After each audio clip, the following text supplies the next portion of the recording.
Bengal assembly రణరంగంగా మారింది. CM మమత ప్రసంగాన్ని BJP ఎమ్మెల్యేలు అడ్డుకోవడంతో ఘర్షణ చెలరేగింది. టీఎంసీ బీజేపీ ఎమ్మెల్యేలు పరస్పరం దాడులు చేసుకున్నారు. విపక్ష నేత సువేందు అధికారితో సహా 5 బీజేపీ ఎమ్మెల్యేలపై స్పీకర్ సస్పెన్షన్ వేటు వేశారు.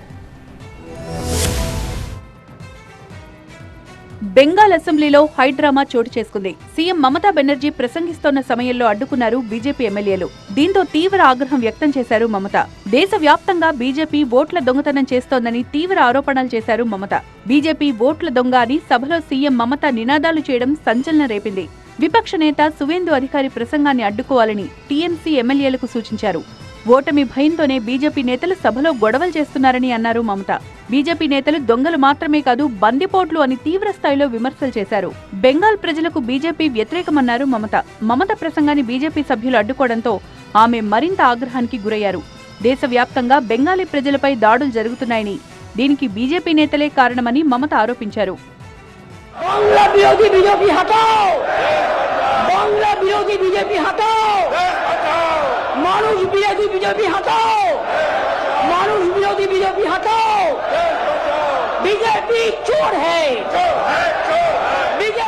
అసెంబ్లీ లోపల టీఎంసీ బీజేపీ ఎమ్మెల్యేల మధ్య ఘర్షణ చెలరేగింది. మార్షల్స్ రంగప్రవేశం చేసి పరిస్థితిని అదుపు చేసే ప్రయత్నం చేశారు. అయితే కొంతమంది ఎమ్మెల్యేలు బాటిళ్లు విసరడంతో గొడవ మరింత ముదిరింది. 5 బీజేపీ ఎమ్మెల్యేలను స్పీకర్ సస్పెండ్ చేశారు. అసెంబ్లీలో విపక్ష నేత సువేందు అధికారిపై కూడా సస్పెన్షన్ వేటు పడింది. ఈ గొడవలో కొంతమంది ఎమ్మెల్యేలకు గాయాలయ్యాయి.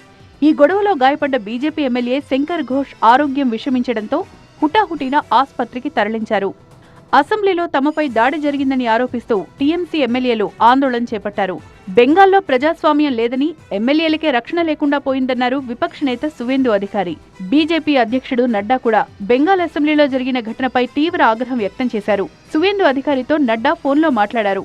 బెంగాల్లో చొరబాట్లకు మమత సర్కార్ కారణమని బీజేపీ నేతలు తీవ్ర విమర్శలు చేశారు. చొరబాట్లను ప్రశ్నించినందుకే అసెంబ్లీలో తమపై టీఎంసీ ఎంపీలు దాడి చేయించారని మండిపడ్డారు.